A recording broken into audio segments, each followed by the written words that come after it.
felt that it was a need for me growing up to research that aspect, because I was raised in one particular way of looking at the cosmos, myself, and the world.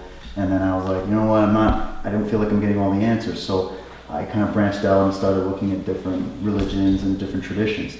And I've noticed that in a lot of the traditions, there's a lot of misunderstandings about what maybe was originally intended. And for example, each religion has its sort of character or deity that, in my opinion, is supposed to represent your aspiration. You're supposed to try to attempt to become unified with that.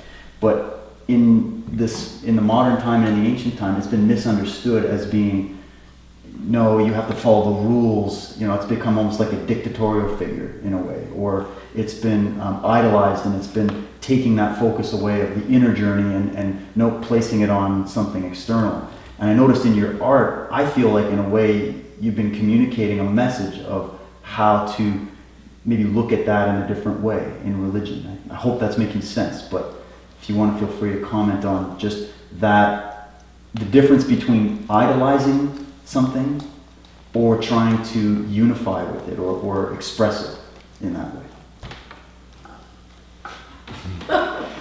I heard art is our religion. That's what I heard. I mean, that was the voice.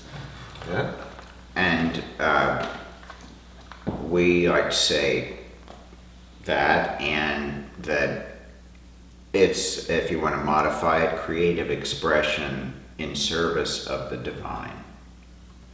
And so I think that all religions have creatively expressed themselves, are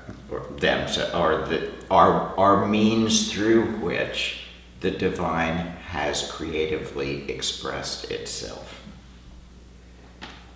And the waves of religions are different sort of outposts of this fecundating matrix of creativity that burbles through the human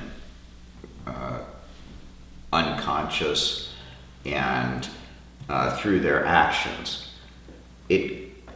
The one spirit, or great spirit, as the native people would say, or there's so many names for this primordial force, but not until the monotheists really did we start getting the idea of oneness. There was a spiritual matrix, but it was like infinite and how could you...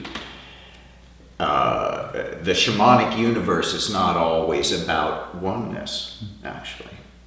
It may be about relationship with spiritual forces, but they're not talking about relationship with the one primordial source necessarily, or becoming one with the ground. Is that what all religions are? The practices of contact with one primordial force. I believe that essentially that's what religions are. It's to tie us back to the divine, to the creative source. And so what we have in general, we could also say, if religion is to tie us back to this source called God, to Great Spirit, to the ultimate reality, that's the primary religious experience. It's the mystical experience. And all religions begin with a visionary mystical experience. All of them. You got Buddha and his, dispelling of Mara and all of this, like great visionary experience. You've got the Annunciation. It's an angel, so fear not. The burning bush. You got the burning bush. You got the Barak taking Muhammad to the seventh heaven. Each one of these were foundational to the religion and were visionary experiences.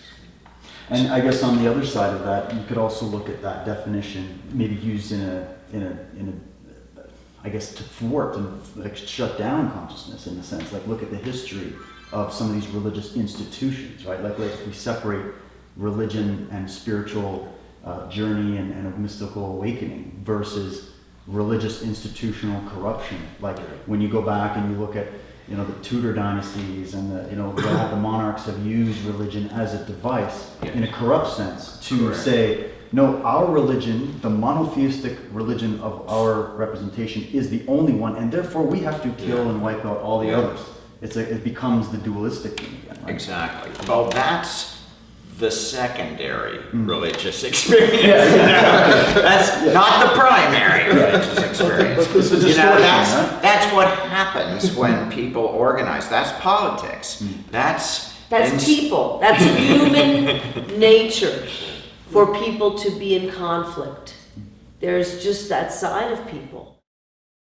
Good. Like those Express. portals. The corruption that's happened when people use religion for their own purposes. Right. If they want power, That's right. if they want greed, if they want anything except a spiritual experience, they can corrupt it, and it has happened and is still happening.